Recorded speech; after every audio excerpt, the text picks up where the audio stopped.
দর্শক স্বাগত ৩ মিনিটের খবরে।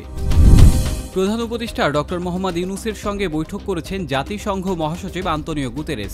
শুক্রবার সকালে রাজধানীর তেজগাঁওয়ে প্রধান উপদেষ্টার কার্যালয়ে বৈঠক অনুষ্ঠিত হয়। বৈঠকের পর তারা রোহিঙ্গা শিবির পরিদর্শনের জন্য বিমান বাংলাদেশ এয়ারলাইন্সের একটি বাণিজ্যিক ফ্লাইটে কক্সবাজার যান। সেখানে তারা কক্সবাজার আন্তর্জাতিক বিমানবন্দর ও খুরুশকুল জলবায়ু উদ্বাস্তু কেন্দ্র পরিদর্শন করবেন। ক্যাম্পের বেশ কয়েকটি সুযোগ সুবিধা পরিদর্শন এবং রোহিঙ্গা যুবক ও শিশুদের সঙ্গে কথা বলবেন। দিনের কর্মসূচি শেষে প্রায় ১ লাখ রোহিঙ্গার সঙ্গে তারা ইফতার করবেন। জাতিসংঘ মহাসচিব শনিবার ঢাকার জাতিসংঘ কার্যালয় পরিদর্শন করবেন এবং সেখানে জাতিসংঘের আনুষ্ঠানিক পতাকা উত্তোলন করবেন।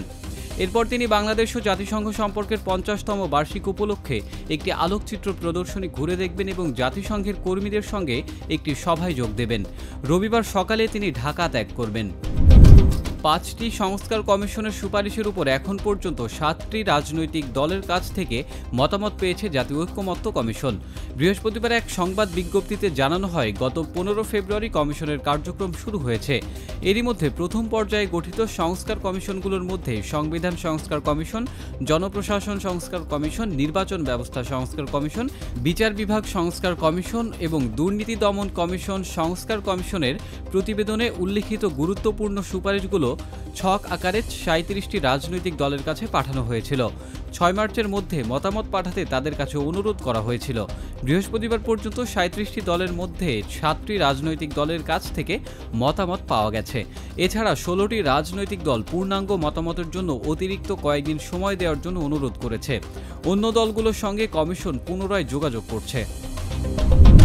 খুব শিগগিরই জনগণের চাহিদা অনুযায়ী সংসদ নির্বাচনের পরিষ্কার রোডম্যাপ ঘোষণার দাবি জানিয়েছেন বিএনপির স্থায়ী কমিটির সদস্য সালাউদ্দিন আহমেদ।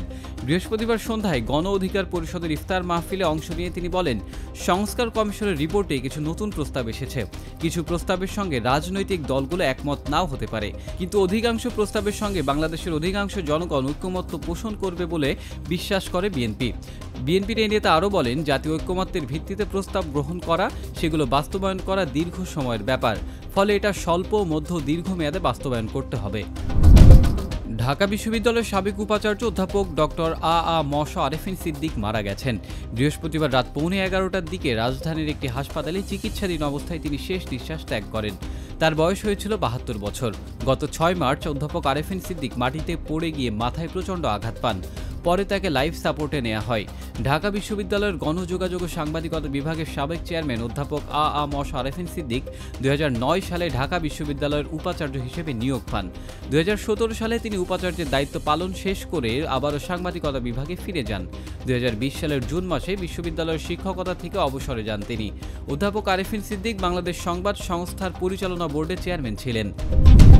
মাগুরায় ধর্ষণের শিকার হয়ে চিকিৎসাধীন অবস্থায় মারা যাওয়া ৮ বছর বয়সী শিশুটির দাফন সম্পন্ন হয়েছে।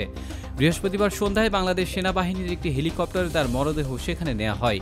শিশুটির মরদেহ মাগুরায় পৌঁছানোর পর স্থানীয়রা সুষ্ঠু বিচার দাবিতে বিক্ষোভ করেন। এর মধ্যে স্থানীয় একটি মাঠে তার জানাজা অনুষ্ঠিত হয়। জানাজার পর বিক্ষুব্ধ লোকজন অভিযুক্ত আসামিদের বাড়িতে আগুন দেয়।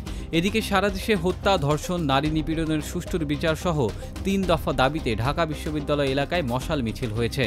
বৃহস্পতিবার সন্ধ্যার পর রাজু ভাস্কর্যের পাদদেশ থেকে ছাত্র জনতার ব্যানারে মশাল মিছিল শুরু হয়। এর আগে ধর্ষণের শিকার শিশুর মৃত্যুতে মোমবাতি হাতে তারা ১ মিনিট নীরবতা পালন করেন। এতক্ষণ সঙ্গে থাকার জন্য ধন্যবাদ।